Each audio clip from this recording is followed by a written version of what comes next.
आज राजस्थान से एक बार फिर बुरी खबर आई है। नीट एग्जाम का पेपर लीक होने की खबर से लाखों स्टूडेंट्स के दिल टूट गए, वो टेंशन में हैं। हालांकि पुलिस ने फिलहाल पेपर लीक की बात को कंफर्म नहीं किया है, लेकिन राजस्थान एसओजी इस मामले की जांच कर रही है। एसओजी ने 14 लोगों को हिरासत में लिया है। इन लोगों से पूछताछ की जा रही है। हुआ यह कि 3 मई को नीट का एग्जाम हुआ था और 7 मई को पेपर लीक की शिकायत पुलिस से की गई। शिकायत करने वालों का दावा है कि नीट एग्जाम से पहले एक गेस्ट पेपर मार्केट में आ गया था। हाथ से लिखे 150 पेज के इस गेस्ट पेपर में 410 सवाल थे और इस गेस्ट पेपर के 120 सवाल नीट एग्जाम में पूछे गए। यानी 720 नंबर के पेपर में से 600 नंबर के सवाल उस गेस्ट पेपर से आए जो मार्केट में था। अब ये गेस्ट पेपर किसने बनाया, इसको लेकर 2 थ्योरी हैं। एक तो दावा यह है कि चूरू का एक लड़का केरल से एमबीबीएस कर रहा है। इस लड़के ने यह गेस्ट पेपर सीकर में अपने दोस्त को भेजा था। दोस्त ने गेस्ट पेपर एक पीजी संचालक को दिया और इसके बाद ये सैकड़ों लोगों तक पहुंच गया। कुछ लोगों का कहना है कि इस मामले में पुलिस ने जिन लोगों को हिरासत में लिया है उनमें से एक राकेश मंडावरिया भी है। इसे देहरादून से पकड़ा गया। राकेश सीकर का रहने वाला है, एक कंसल्टेंट है। हालांकि एसओजी का कहना है कि अभी यह कहना मुश्किल है कि पेपर लीक हुआ था, क्योंकि यह भी हो सकता है कि यह सिर्फ कोइंसिडेंस हो कि गेस्ट पेपर के सवाल नीट के पेपर में आ गए। एक गेस्ट पेपर है, गेस्ट पेपर में करीब 410 क्वेश्चंस हैं। उन 410 क्वेश्चंस में से तकरीबन 120 क्वेश्चन केमिस्ट्री में आए हुए बताए जाते हैं।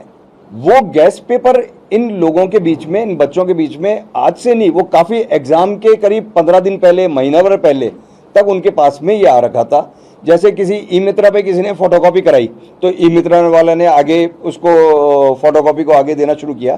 तो हमारी जांच इस गेस्ट पेपर के बेसिस के ऊपर जो चीटिंग हो रही है या किसी प्रकार का क्या कोई क्राइम हो रहा है उसके ऊपर केंद्रित है कि हम उसकी देखें। अब मैं आपको गैस पेपर की लीक की खबरों पर नेशनल टेस्टिंग एजेंसी एनटीए का पक्ष सुनवाता हूं। उन्होंने कहा कि नीट एग्जाम कड़ी सुरक्षा के बीच हुआ। क्वेश्चन पेपर जीपीएस ट्रैक्ड गाड़ियों से भेजे गए। एग्जाम सेंटर्स में एआई असिस्ट सीसीटीवी समेत 5G जैमर्स जैसी एडवांस टेक्नोलॉजी का यूज किया गया। पूरे देश में एग्जाम के दौरान किसी तरह की सुरक्षा चूक या गड़बड़ी नहीं हुई है, लेकिन राजस्थान से जो शिकायतें मिली हैं उनकी जांच एजेंसीज कर रही हैं, इसलिए अभी कुछ कहना जल्दीबाजी होगी।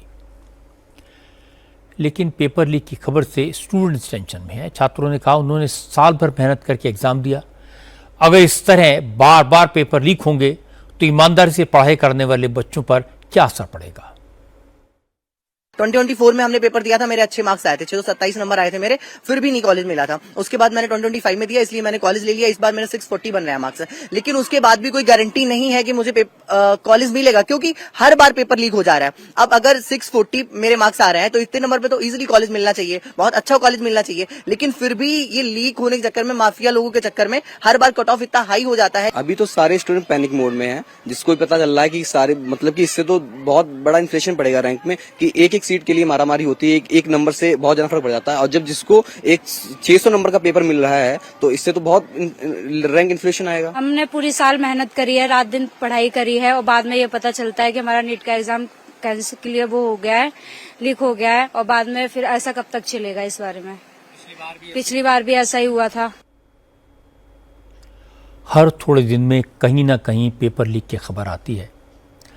इससे एग्जाम देने वाले स्टूडेंट्स के बीच अनसर्टेनिटी पैदा होती है, सिस्टम के प्रति अविश्वास पैदा होता है। कई बार ये खबरें गलत भी साबित हुई हैं, लेकिन नुकसान तो हो जाता है। डिजिटल टेक्नोलॉजी के ज़माने में पेपर लीक पर रोक न लग पाए, ये हैरानी की बात है। एग्जाम्स के लिए पैन इंडिया लेवल पर एक फूल प्रूफ सिस्टम की तो बहुत ज़रूरत है।